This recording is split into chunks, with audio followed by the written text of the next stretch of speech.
that's the more important thing. Yes. You introduce yourself. Hi, I'm Rachel with Writeside Blonde. I have a YouTube channel, Rumble, and BitChute, most recently, and I highlight the George magazines. That's my specialty. Western civilization. Yes. And you were saying that people think this is the peak, or this is the best it's ever been, and you were pushing back against that very heavy, mentioning the pyramids and other things like that. Yes, there are people that think that we are at the peak and the height of our technologies, medical, pharmaceutical, all these advances are the best they've ever been right now. But when you look at history, I mean, you just have to look at Egypt and look at the pyramids and know that, clearly we're not at the height of our civilization if we have something in history like the pyramids that have been built. It's laughable to think of how old the world is and to see where we are right now, especially right now with all the chaos, and think that this is the height of it. It's not. So I got a lot of friends in Eastern Europe, and that's something that they always talk about Americans specifically, is they're always like, oh, you guys are babies. You don't understand everything that's going on. And so even as we go into this situation where a lot of people might be looking at a collapse, do you think this is going to be a collapse? I don't know if it'll be a full-on collapse. It's hard to say what's going to happen in the future, but I think that we're going to shift. It's going to be a major shift. I think everyone's feeling it. You don't even have to research that. I think most people just can feel it inside that something major is going to happen. Is this the apocalypse? I really hope not. I've heard different theories of, what different people think is going to happen, if it's going to be the end of the world or the end of a certain, group of people's worlds, or what is going to happen. But I don't think it's the end of the world it might be the end of the world as we know it now, but not the end of the world altogether. Yeah. But what does that look like to you? When you consider that, so from where we are now, what do things look like by 2030? Gosh, I don't know. I think there's a lot of healing that has to be done. A lot of truth has to be told. People have to know what has been going on, the full truth, not just half of it. So I think once people find out the truth, it's gonna take generations to heal from that and to set especially America, back on the right track. What is the right track for America? What it was founded on, what we were born on, those principles of freedom and liberty. Don't tread on me, all those things that they've slowly been taken away from us. Do you think they've been taken away, or do you think we gave them away? I think we gave them away. That's a good way to put it. Yeah. But not knowingly, ignorantly. Yeah, So. kind of the, maybe we were fat and happy, Yeah. Something like that. Well, maybe we were too change, spoiled after World War II. Every change we've ever experienced always has a good purpose in the beginning, and then it quickly can turn sour. I mean, any amount of power. I mean, look at the internet. The internet has been great because we can connect with each other. We have podcasts we can get information out. But on the flip side, it can turn evil very quickly too. So there's pros and cons to everything. Every good thing has and that's an something evil that I side thought too. with the internet is that you've got this situation where we're all so connected, but people are more disconnected than they've ever been as well, because they don't have these kind of human interactions anymore. Yep. Everyone's very dependent on going online. It used to be people would get together for dinner. Now they just post pictures of their dinner and they tell their friends what they had to eat. Yeah. So, I mean, how do you think you combat that or balance that, with technology and maybe what you're describing as a need for more spiritual understanding? There just have to be set boundaries in place. There has to be a line in the sand with all of the concepts. Even social justice stuff. Everybody wants things to be fair and equal, but there is a line in the sand where it can go too far. Everything can go too far. So we just have to be careful not to do that. So it's like balance. Yeah, just balance. Balance. Any other words of wisdom? George is back, so check out georgeonline.com. Yeah, let me ask you about that. Yeah. So you promote George? Is So kind of what you're doing? I have What a are you doing YouTube with channel. that? I have a YouTube channel called Writeside Blonde, and on it I do a show every week called The George Collection, and I look into old George magazines, and I take concepts from those magazines and show how they're relevant still today. So it might not be, there's no subliminal message in certain ones, but it's just like, hey, we're talking about the CIA in this article, and the CIA is being talked about in the news right now. It's been a really good way for me to get information out without being censored on YouTube, because YouTube, for some reason, if I'm reading out of a magazine, I can say what I want, even if I'm saying something derogatory about, the CIA or whatever. Yeah.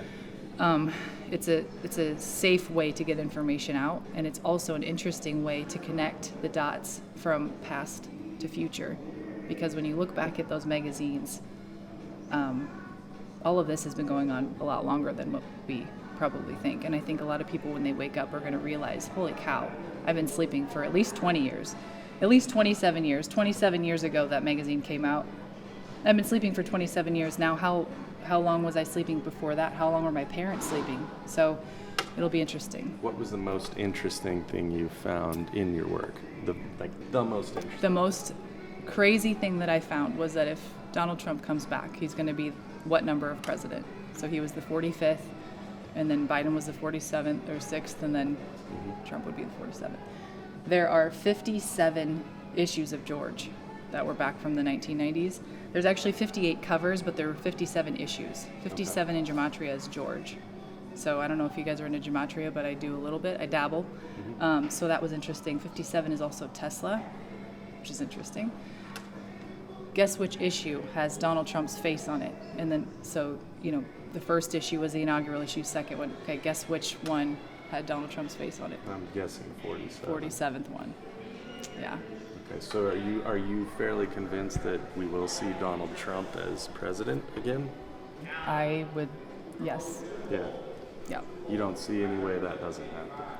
I don't see how it can. If we do, then we're dumb. We're dumb. Well, we are dumb. We don't vote for him, but we're doomed. So, I think we have to. Do you think they're going to perp walk him? I've heard lots of different theories on that. I've heard that the first arrest will be, the most shocking one. I really hope that it doesn't go that route, because that'll just be another layer that we have to peel back for the other side, that, oh, he got arrested. Now that's another thing we have to undo. There's all these things that we have to undo, and that's just another major one. So I hope that it doesn't come to that. But I trust those in charge that are in charge of all of this to do the right thing, what they feel is right. Have you ever heard of Operation Trust? No. So Operation Trust was an influence operation that the Soviet Union used against its own people. And it essentially told everyone that there was a plan to take out communist leadership. And the motto even was trust the plan. They carried on they conducted this for 30 or 40 years.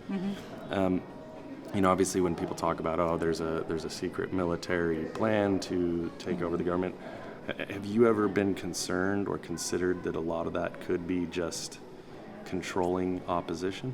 I've definitely had thoughts of that, but it just doesn't make sense to me that that's what's happening. There's way too much. There's too much that counteracts that concept to me that I've seen. Okay. But it's definitely been, could this all be a big psyop? People say that. Yeah. I don't subscribe to that. I'm curious, when you talk about things that you've seen, can you give me those specific examples of things? Basically, this has been going on since at least the 60s. We've been unraveling things. All the research that I've done has pointed to this is what's happening, where all these things are connected and all those things are falling. So all the things that need to fall are falling. So if this were a big psyop and, we're all being duped, which if I'm duped, I'm duped. I mean, there's no way to know that, but for sure there's no way to know that, but I just don't think that's what the case is here. But all of the things that need to happen are happening. So that wouldn't happen if it was the opposite way. Those things wouldn't happen if it was the opposite way. That makes sense. Maybe. Do you subscribe to that theory? I am the ultimate cynic. He is. I am the ultimate I'll speak cynic. for him on that. Trennis, where are you going? You're going to sit down here in a minute, too. Yeah, you're next. You're next. I- Oh, yeah, yeah. we're going to See, I sit you counted down. that. I don't interview well. I don't I don't care. play well. I don't care what you think. You're going to sit down. I will. No, you're going to. No, don't I you just dare don't. walk away. It doesn't make sense to me. It Yeah. doesn't. It doesn't make any sense to me. Right back here. a lot of times there are a lot of nuances that happen that my subconscious mind takes in that I can't articulate necessarily, but I'm like, oh, yep, I just store it away. So then I make deductions based on the nuances that have entered my mind. But then if someone says, like, why do you feel that way? I'll be like, I just do. Because I can't. It's more instinctual. Yeah, it's like an instinct. Like this just, it wouldn't make any sense otherwise. Now, if I actually sat down and put down, like, here's why it's not a psyop, I could do that. But it would take me a couple days probably to, like, really come up with a good, no one's ever asked me that question on the spot, so I'm like, well, let me just, it's almost like asking someone, like, why don't you like that person? Well, sometimes you get those nuances. You don't remember why, but you're like, I've already made the deduction that that I don't like that person, or the person, doesn't mesh with me or doesn't mesh with who I am. That's being in touch with your metaphysical, your own spiritual energies. I think it is. I think when you you just gotta. I was going to say that's spiritual discernment. That's what. You just kind of just know. Yeah. So. Yeah, it's like I've got friends that come from a lot of different, religious backgrounds. I got one friend, and he always talks about how it makes him feel in his witch gut. Oh.